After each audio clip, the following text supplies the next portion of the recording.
Baik, yang pertama yaitu saya akan menjelaskan mengenai kantor akuntan publik dan juga profesi akuntan publik.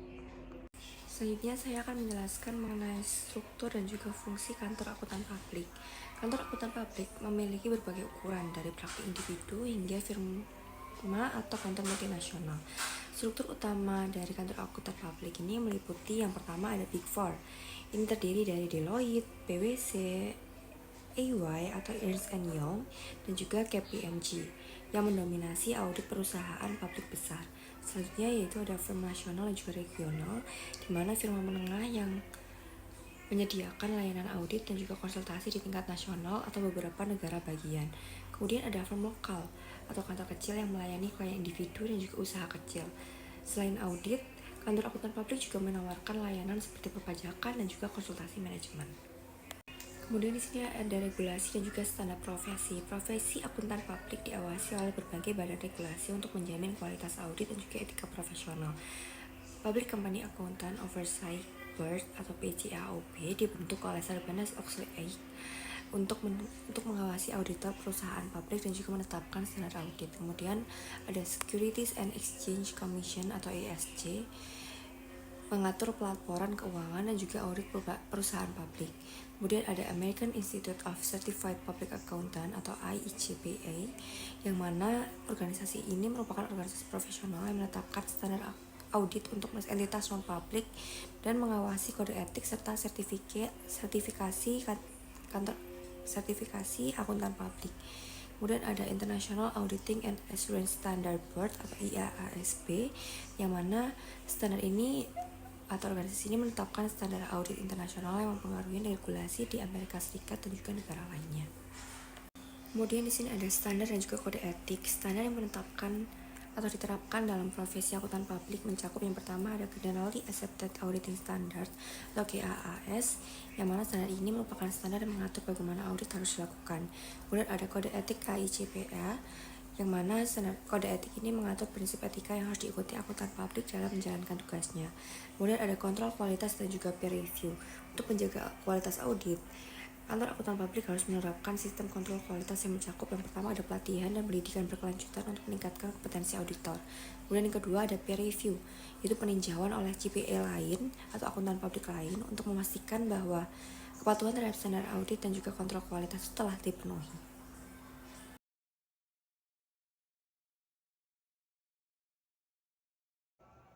Baik, selanjutnya akan membahas mengenai jenis audit dan laporannya. Jadi, yang pertama ada tentang laporan audit. Berikut adalah beberapa jenis laporan audit. Jadi, laporan audit itu ada 3. Yang pertama itu ada laporan audit opini standar tanpa modifikasi untuk entitas non-publik. Jadi, pada laporan ini itu terdapat 8 bagian berbeda. Di antaranya yang pertama ada judul laporan, yang kedua ada alamat laporan audit, yang ketiga ada paragraf pertama, pengantar, yang keempat ada tanggung jawab manajemen, yang kelima ada tanggung jawab auditor, serta ada paragraf kedua tentang ruang lingkup, dan paragraf ketiga yang menunjukkan auditor yakin bahwa bukti yang cukup dan tepat telah diperoleh untuk mendukung opini auditor. Kemudian yang keenam ada pendapat auditor, yang ketujuh ada tanda tangan dan alamat kantor akuntan publik, dan yang terakhir ada tanggal laporan audit. Kemudian untuk laporan ini terdapat beberapa kondisi mengapa laporan audit standar tidak dimodifikasi. Jadi yang pertama kondisinya itu adalah semua pernyataan dimulai dari neraca, laporan laba rugi, laporan perubahan ekuitas, dan laporan arus kas itu dimasukkan ke dalam laporan keuangan. Kemudian yang kedua ada bukti audit yang cukup dan tepat telah terkumpul. Jadi auditor itu telah melaksanakan audit dengan cara yang memungkinkan untuk menyampaikan bahwa audit telah dilaksanakan sesuai dengan standar audit. Yang ketiga, laporan keuangan disajikan secara wajar dalam semua hal yang material, semua dengan prinsip akuntansi. Ini juga berarti bahwa penangkapan yang memadai telah disertakan dalam catatan dan bagian lain dari laporan keuangan.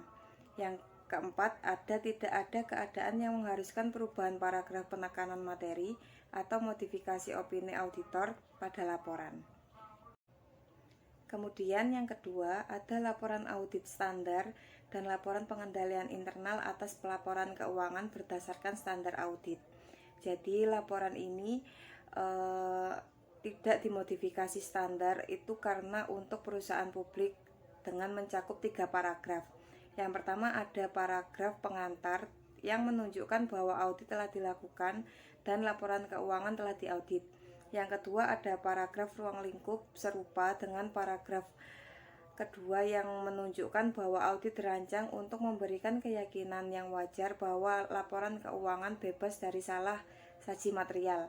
Yang ketiga ada paragraf opini di mana auditor juga menerbitkan laporan terpisah tentang pengendalian internal atas pelaporan keuangan. Paragraf keempat itu akan mengikuti paragraf opini dan merujuk pada laporan audit tentang pengendalian internal. Jadi ada juga laporan terpisah pada laporan ini. Laporan terpisahnya itu mengenai pengendalian internal atas pelaporan keuangan mencakup unsur-unsur. Yang pertama ada judul yang memuat kata independen. Yang kedua ada paragraf pengantar, ruang lingkup, dan pendapat yang menjelaskan bahwa ruang lingkup pekerjaan dan pendapat mengenai pengendalian internal atas pelaporan keuangan, dan paragraf pengantar menyoroti tanggung jawab manajemen. Yang ketiga ada paragraf pengantar dan pendapat merujuk pada kerangka kerja yang dipergunakan untuk mengevaluasi pengendalian internal. Kemudian yang ketiga ada laporan audit opini yang tidak dimodifikasi dengan paragraf penjelas.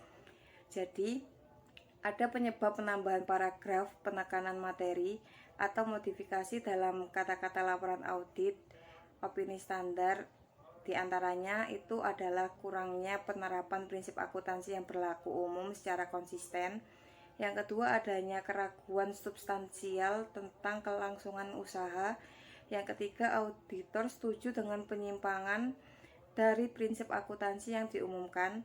Yang keempat ada penekanan pada hal-hal lain. Dan yang terakhir ada laporan yang melibatkan auditor lain. Selanjutnya adalah tentang materialitas. Jadi definisi umum dari materialitas itu sebagaimana diterapkan pada akuntansi pada laporan audit, sebagaimana kesalahan penyajian dalam laporan keuangan dapat dianggap material jika pengetahuan tentang kesalahan penyajian tersebut akan mempengaruhi keputusan pengguna laporan yang wajar. Jadi dalam menerapkan definisi ini ada 3 tingkat materialitas yang digunakan untuk menentukan jenis opini yang akan dikeluarkan. Jadi ada yang jumlahnya tidak material, yang kedua ada jumlahnya material namun tidak mengaburkan laporan keuangan secara keseluruhan. Kemudian ada juga jumlahnya sangat material atau sangat menyebar luas sehingga kewajaran secara keseluruhan dari penyajian itu dapat dipertanyakan atau harus dipertanyakan atau meragukan. Kemudian proses pengambilan keputusan auditor untuk laporan audit. Jadi auditor juga mengalami beberapa proses pengambilan keputusan dalam mengatasi keperluan dalam laporan audit. Yang pertama, menentukan apakah ada kondisi yang memerlukan penyimpangan dari laporan opini standar tanpa modifikasi. Yang kedua, menentukan materialitas untuk setiap kondisi. Yang ketiga, menentukan jenis laporan yang tepat untuk kondisi tersebut dengan mempertimbangkan tingkat materialitas dan menulis laporan auditnya.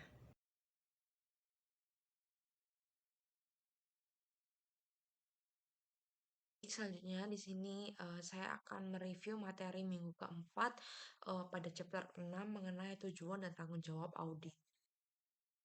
Pada bab ini itu kita dijelaskan mengenai tanggung jawab auditor dalam melakukan audit secara serta tujuan yang ingin dicapai dalam audit laporan keuangan. Nah, setelah kita mempelajari bab ini, kita jadi tahu apa sih tujuan dari seorang audit itu dilakukan. Nah, audit itu bertujuan untuk memberikan opini apakah laporan keuangan itu sudah disajikan secara adil sesuai dengan standar akuntansi yang berlaku. Nah, untuk perusahaan besar, auditor itu juga akan menilai gitu keefektivitasan pengendalian internal di perusahaan tersebut. Nah, jika auditor itu eh, menemukan bahwa laporan keuangannya itu tidak akurat atau tidak memiliki cukup bukti untuk menarik kesimpulan, maka auditor itu wajib menyampaikannya dalam laporan audit tersebut. Nah, eh, selain itu, kita jadi tahu tanggung jawab dari sisi manajemen dan dari sisi auditor. Nah, di sisi manajemen, manajemen itu bertanggung jawab atas pembuatan laporan keuangan dan sistem pengendalian internal. Nah, dari sisi auditornya, auditor itu juga bertugas memeriksa laporan keuangan dan memberikan opini mengenai kewajaran laporan tersebut. Jadi auditor itu harus memastikan tidak ada salah saji material baik karena kesalahan error maupun kecurangan atau fraud. Pada bab ini itu juga dijelaskan bahwa auditor itu harus mempertahankan atau mempunyai sikap skeptis, di mana sikap skeptis ini tuh tidak langsung percaya pada informasi yang diberikan oleh manajemen. Jadi harus kita verifikasi terlebih dahulu. Hal ini tuh yang pertama mencakup eh, memiliki pola pikir bertanya atau questioning mindset. Apakah informasi tadi benar gak ya, apa adanya yang disampaikan dengan manajemen dan lain sebagainya. Kemudian yang kedua, kita juga harus menghindari kesimpulan terburu-buru sebelum bukti tadi itu dikumpulkan. Gitu. Jadi jangan sampai kita menyimpulkan tanpa adanya bukti yang tidak valid. Kemudian yang ketiga, memeriksa bukti dengan kritis. Jadi meskipun kita punya bukti, kita juga harus periksa nih dengan teliti apakah bukti tersebut itu benar mm, akurat gitu, apa benar-benar dapat menyimpulkan apa yang nanti kita simpulkan pada laporan audit. Jadi sikap skeptisme profesional itu penting dimiliki oleh seorang auditor itu untuk mendeteksi kecurangan atau laporan keuangan yang tidak benar. Kemudian dalam proses audit dan siklus audit pun, auditor itu membagi laporan keuangan ke dalam beberapa saldo untuk memudahkan pemeriksaan. Nah, siklus utama dalam audit itu meliputi yang pertama, siklus penjualan dan penerimaan kas. Misalnya transaksi penjualan dan atau mungkin penerimaan pembayaran dan lain sebagainya. Kemudian yang kedua, siklus pembelian dan pembayaran. Misalnya itu kayak contohnya kayak pembelian barang dan pembayaran utang seperti itu. Siklus yang ketiga ada siklus persediaan. Contohnya itu kayak perhitungan stok barang. Kemudian yang keempat ada siklus gaji dan kepegawaian. Ini contoh di aplikasi dan realnya itu kayak pembayaran gaji. Dan siklus yang terakhir yaitu siklus kelima itu ada pendanaan dan investasi. Contohnya kayak utang jangka panjang, kemudian ada modal perusahaan seperti itu. Jadi dengan membagi laporan keuangan ke dalam beberapa siklus, auditor itu jadi lebih bisa fokus dalam mengumpulkan bukti dan mengevaluasi setiap bagian laporannya. Jadi kalau misal ingin memeriksa siklus penjualan dan penerimaan kas, dia bisa mencari bukti terkait transaksi penjualan dan penerimaan pembayaran, hal-hal seperti itu. Dan pada bab ini kita juga mempelajari hubungan antara pernyataan manajemen dan tujuan manajemen. Manajemen itu kan membuat berbagai eh, klaim atau pernyataan dalam laporan keuangan seperti keberadaan misalnya tuh kayak aset yang dicantumkan itu apakah benar-benar ada. Kemudian kedua kelengkapan, apakah semua transaksi tadi itu sudah dicatat. Kemudian penilaian, misalnya nilai persediaan itu sudah dihitung, apakah sudah dihitung dengan benar. Kemudian hak dan kewajiban, misalnya perusahaan itu apakah benar-benar memiliki aset dan sudah bertanggung jawab atas kewajibannya. Kemudian yang kelima, penyajian dan pengungkapan. Misalnya itu kayak laporan keuangan tadi disajikan dengan jelas atau dan sesuai standar apa belum seperti itu. Nah, jadi auditor itu kemudian akan menetapkan tujuan audit berdasarkan pernyataan tersebut untuk memastikan bahwa eh, laporan keuangan itu tidak mengandung kesalahan atau kecurangan. Jadi dapat disimpulkan ya pada bab ini tuh menegaskan pentingnya perencanaan dan pelaksanaan audit yang efektif dengan mm, memahami tanggung jawab dari auditor dan manajemen itu sendiri serta eh, apa ya untuk mempertahankan sikap skeptis dalam proses audit kayak mengumpulkan bukti dan lain sebagainya. Jadi auditor juga harus memahami berbagai siklus dalam laporan keuangan agar dapat menilai nih apakah laporan keuangan tadi sudah disajikan secara wajar. Assalamualaikum warahmatullahi wabarakatuh. Saya Rianti Arana Dwita dengan NPM akhir 013. Nah, di sini saya akan mereview materi di bab 9 yaitu tentang risiko audit untuk minggu kelima. Yang pertama itu ada pengertian risiko audit. Audit itu selalu mengandung risiko, yaitu kemungkinan adanya kesalahan dalam laporan keuangan.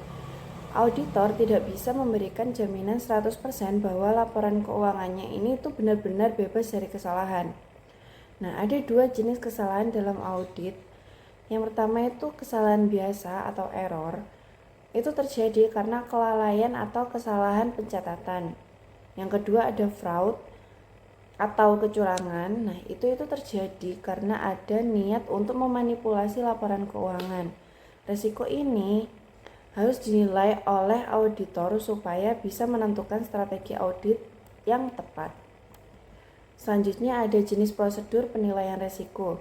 Nah, untuk menilai risiko kesalahan penyajian material, auditor itu harus melakukan beberapa prosedur. Yang pertama itu wawancara dengan manajemen dan pihak terkait. Auditor itu bertanya kepada manajemen, dewan direksi, dan komite audit untuk memahami risiko bisnis dan keuangan. Lalu yang kedua ada prosedur analitis.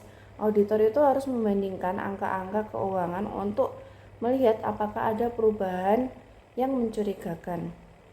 Lalu yang ketiga itu ada observasi inspeksi. Auditor itu melihat langsung proses bisnis perusahaan dan mengecek dokumen-dokumen penting. Lalu yang keempat ada diskusi dengan tim audit. Auditor itu mendiskusikan kemungkinan risiko dengan sesama anggota tim audit untuk mendapat perspektif yang berbeda. Lalu yang terakhir ada prosedur lainnya. Auditor itu juga harus bisa mengecek laporan analisis laporan industri atau dokumen eksternal lainnya. Lalu yang ketiga itu ada pertimbangan auditor terhadap resiko kecurangan. Nah, auditor itu wajib mewaspadai resiko kecurangan karena kecurangan ini lebih sulit dideteksi dibandingkan kesalahan biasa. Terus kecurangan itu sering dilakukan dengan cara yang rapi, seperti memanipulasi angka atau rekayasa dokumen. Dan auditor itu harus memiliki skeptisme profesional dan selalu mempertanyakan apakah ada kemungkinan kecurangan dalam laporan keuangannya. Lalu yang keempat itu ada identifikasi risiko yang signifikan. Risiko signifikan adalah risiko yang berdampak besar terhadap laporan keuangan dan memerlukan perhatian lebih dari auditor. Biasanya terjadi dalam kasus misalnya yang pertama kayak transaksi tidak rutin. Contohnya itu perusahaan melakukan akuisisi besar atau transaksi bisnis yang jarang terjadi. Lalu estimasi akuntansi, misalnya kayak penilaian goodwill atau penyisihan piutang tidak tertagih. Terus yang terakhir itu ada potensi kecurangan.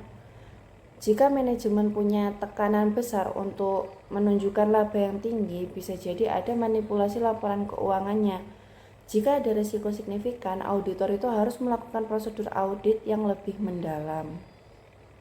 Lalu ada menilai risiko audit yang dapat diterima. Risiko audit yang dapat diterima adalah tingkat risiko yang bersedia diterima oleh auditor bahwa laporan keuangannya ini masih mengandung salah satu material setelah audit selesai. Nah, risiko audit yang dapat diterima oleh AAR dipengaruhi oleh beberapa faktor. Yang pertama itu seberapa besar laporan keuangan digunakan oleh pihak luar. Kayak semakin banyak pemakaian laporan keuangan, semakin kecil resiko yang bisa diterima auditor. Lalu kemungkinan perusahaan mengalami masalah keuangan. Kalau perusahaan punya risiko bangkrut, auditor itu harus lebih berhati-hati. Lalu yang terakhir ada integritas manajemen. Jika manajemen punya sejarah manipulasi atau konflik dengan auditor sebelumnya, maka resiko harus dinilai lebih tinggi. Jika risiko tinggi, audit harus melakukan lebih banyak prosedur audit untuk mengurangi risiko kesalahan yang tidak terdeteksi. Lalu ada faktor yang mempengaruhi risiko inheren. Nah, risiko inheren adalah faktor salah saji yang bisa terjadi sebelum mempertimbangkan pengendalian internal. Beberapa faktor yang mempengaruhinya itu yang pertama ada jenis bisnis klien. Nah, bisnis yang kompleks seperti teknologi atau keuangan biasanya itu lebih beresiko. Terus ada hasil audit yang sebelumnya. Jika audit tahun lalu menemukan banyak kesalahan, kemungkinan besar tahun ini juga akan ada kesalahan. Lalu yang ketiga ada transaksi yang tidak rutin. Itu transaksi yang jarang terjadi, rentan terhadap kesalahan. Dan yang terakhir itu ada estimasi keuangan yang kompleks, misalnya penyisihan piutang tidak tertagih atau penilaian persediaan. Jadi semakin tinggi risiko inheren, semakin banyak bukti yang harus dikumpulkan auditor.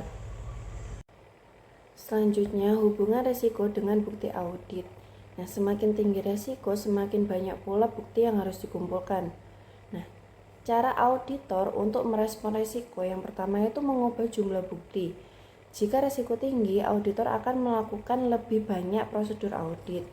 Lalu yang kedua, menggunakan auditor yang lebih berpengalaman.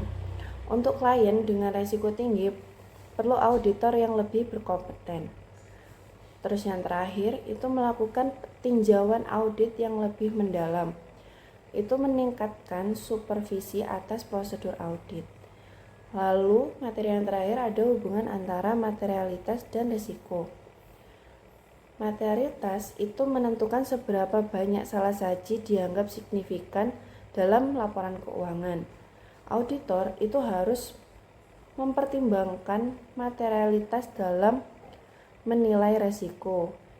Dan resiko dan materialitas diintegrasikan dalam proses audit untuk menentukan seberapa ketat prosedur audit dilakukan. Sekian presentasi dari saya untuk bab 9. Kurang lebihnya mohon maaf. Wassalamualaikum warahmatullahi wabarakatuh. Selanjutnya, saya akan menjelaskan risiko kecurangan dalam laporan keuangan. Selanjutnya ada type of fraud atau tipe-tipe kecurangan. Jadi kecurangan itu didefinisikan sebagai salah saji yang disengaja atas laporan keuangan. Jadi ada dua kategori utama, adalah kecurangan dalam laporan keuangan dan penyalahan gunaan aset. Nah, yang pertama ini pelaporan keuangan yang curang itu adalah salah satu saji atau penghilang jumlah atau pengungkapan yang disengaja dengan maksud untuk menipu pengguna. Jadi sebagian besar kasus yang melibatkan kesalahan penyajian jumlah yang disengaja, bukan pengungkapan. Meskipun sebagian besar kasus pelaporan keuangan yang curang melibatkan upaya untuk melebih-lebihkan pendapatan, baik dengan melebihkan aset dan pendapatan atau dengan mengabaikan kewajiban dan biaya perusahaan dengan sengaja. Selanjutnya ada penyalahan gunaan aset. Jadi penyalahan gunaan aset ini kecurangan yang melibatkan pencurian aset entitas dalam banyak kasus. Dan tidak semua jumlah yang terlibat tidak material itu terhadap laporan keuangan. Namun pencurian aset perusahaan seringkali menjadi perhatian manajemen terlepas dari materialitas jumlah yang terlibat, karena pencurian kecil dapat dengan mudah meningkatkan seiring waktu dan seiring kali menyebabkan kerusakan reputasi yang signifikan setelah ditemukan dan diungkapkan. Istilah penyalahan aset ini biasanya digunakan untuk merujuk pada pencurian yang melibatkan karyawan dan pihak internal lainnya dalam organisasi. Penyalahgunaan aset biasanya dilakukan di tingkat yang lebih rendah dari hierarki organisasi. Namun, dalam beberapa kasus penting, manajemen puncak terlibat dalam pencurian aset perusahaan karena otoritas dan kontrol manajemen yang lebih besar atas aset organisasi, penggelapan yang melibatkan manajemen puncak dan dapat melibatkan jumlah yang signifikan. Selanjutnya ada triangle fraud atau triangle kecurangan. Jadi yang pertama itu ada intensif atau tekanan. Jadi manajemen itu atau karyawan itu memiliki intensif atau tekanan untuk melakukan kecurangan. Jadi tertekan sehingga melakukan kecurangan. Lalu yang kedua ada peluang. Keadaan memberikan peluang bagi manajemen atau karyawan untuk melakukan kecurangan. Jadi si karyawan ini melihat peluang sehingga melakukan kecurangan. Lalu selanjutnya ada sikap atau rasionalisasi, sikap, karakter, atau seperangkat nilai etika yang ada yang memungkinkan manajemen atau karyawan melakukan tindakan tidak jujur atau mereka berada dalam lingkungan yang memberikan tekanan yang cukup yang menyebabkan mereka merelasinasi untuk melakukan tindakan tidak jujur. Jadi ketiga ini itu saling berkaitan. Jadi sikap rasionalisasi itu adalah sebagai bentuk pembelaan diri kenapa si karyawan ini melakukan triangle. Itu salah satunya mungkin dari tekanan atasan kah, atau melihat peluang kah, seperti itu.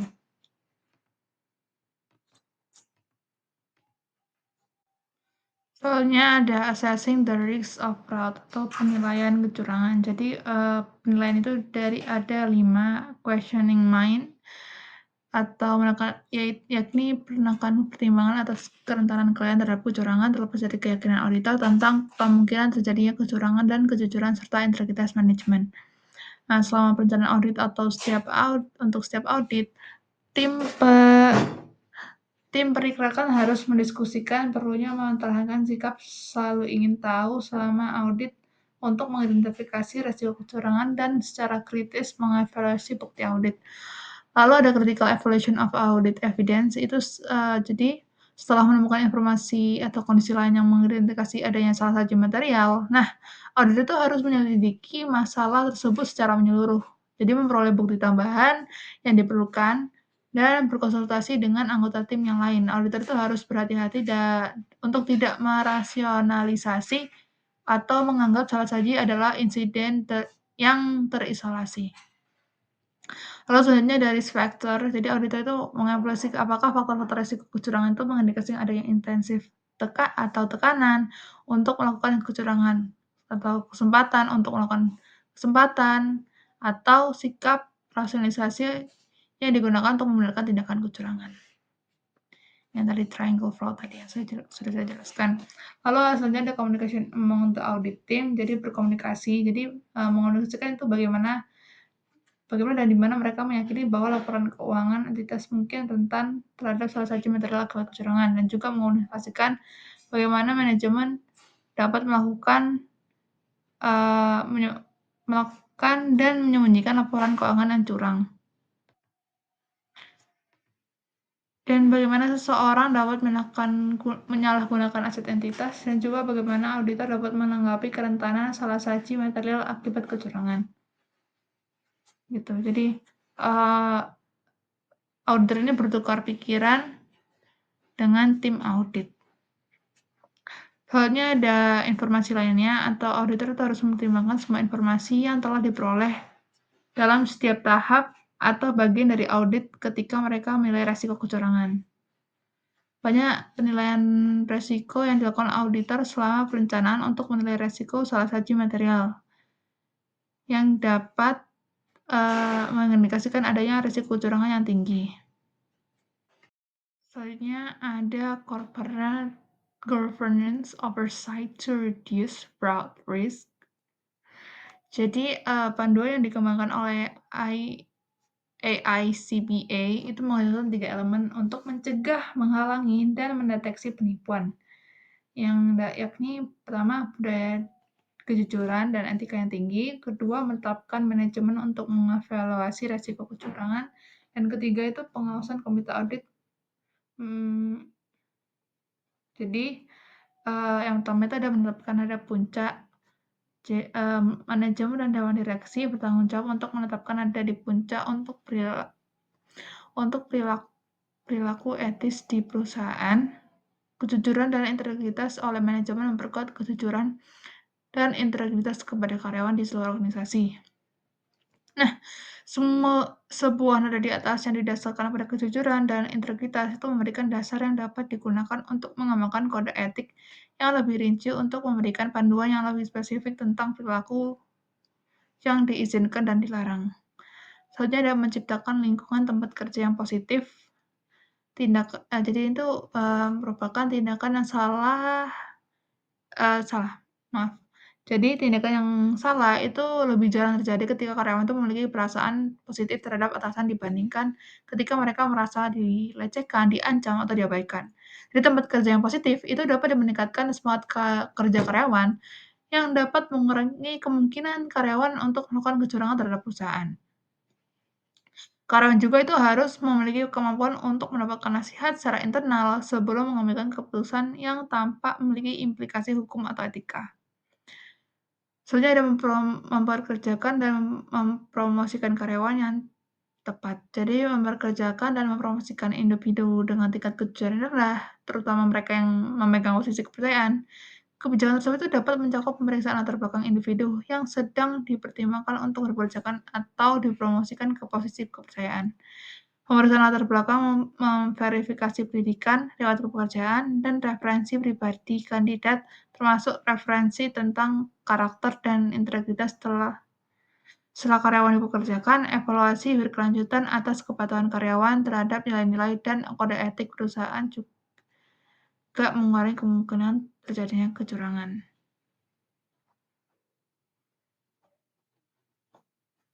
Jadi kalau misalnya kita mempromosikan dengan karyawan yang individu kejujuran rendah itu terjadi kemungkinannya kecurangan dan sebaliknya. Jadi kita perlu mempromosikan atau memperkerjakan karyawan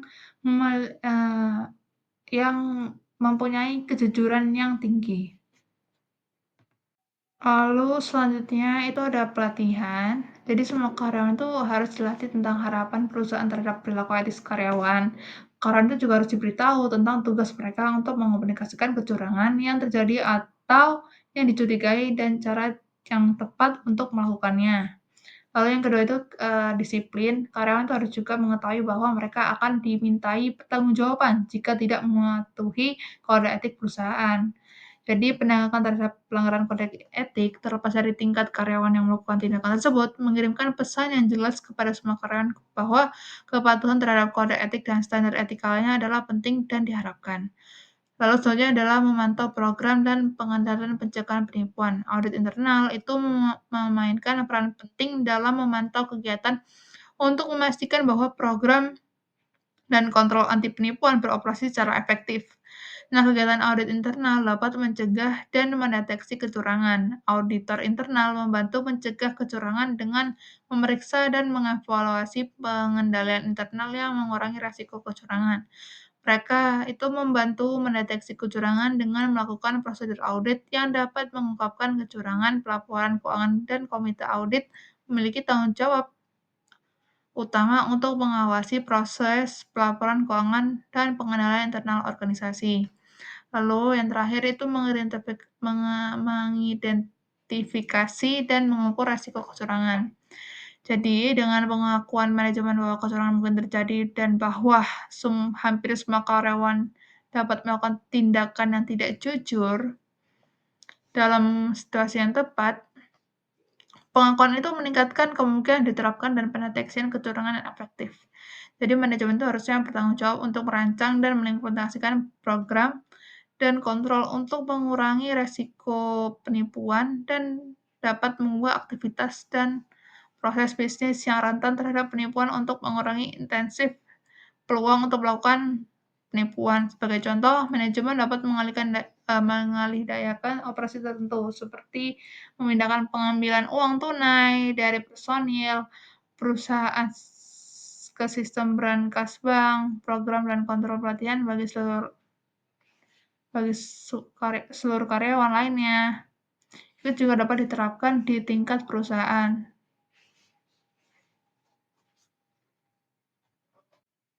Selanjutnya ada responding the risk of fraud. Jadi risiko manajemen itu mengabaikan kontrol yang ada di semua, misal risiko manajemen itu mengabaikan kontrol yang ada di hampir semua audit karena manajemen berada dalam posisi unik untuk melakukan penipuan dengan mengabaikan kontrol yang seharusnya beroperasi secara efektif. Jadi auditor ini harus melakukan prosedur di setiap audit untuk mengatasi risiko manajemen bagian kontrol. Jadi ada 3 prosedur yang harus dilakukan setiap audit, yaitu pertama, memeriksa entry jurnal dan penyesuaian lainnya untuk bukti kemungkinan salah saji karena adanya kecurangan. Lalu kedua, peninjauan estimasi akuntansi untuk biasa pelaporan keuangan yang curang. Dan yang ketiga, mengevaluasi alasan bisnis untuk transaksi tidak biasa yang signifikan. Selanjutnya ada specific fraud risk area. Jadi pendapatan dan piutang serta akuntas itu rengat terhadap manipulasi pada pencurian. Jadi ada 3 jenis utama manipulasi pendapatan. Jadi pertama itu ada pendapatan fiktif, yakni pelaku berusaha keras mendapatkan pendapatan palsu dan melakukan penyuntingan berkas. Lalu yang kedua itu ada pengakuan pendapatan prematur. Jadi itu perusahaan mempercepat waktu pengakuan pendapatan untuk memenuhi laba atau penjualan pada suatu periode. Selanjutnya ada manipulasi penyesuaian pendapatan, yakni perusahaan dapat menyembunyikan retur penjualan dari auditor dan mengecilkan beban piutang tak tertagih.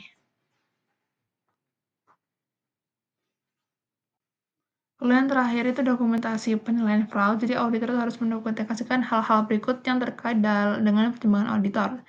Jadi yang pertama itu mendokumentasikan keputusan signifikan yang dibuat selama diskusi. Kedua, prosedur yang dilakukan untuk mendapatkan informasi yang diperlukan.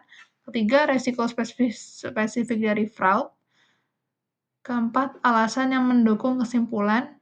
Kelima, hasil prosedur yang dilakukan. Keenam, kondisi lain dan hubungan analitis. Dan ketujuh, atau yang terakhir, bentuk komunikasi.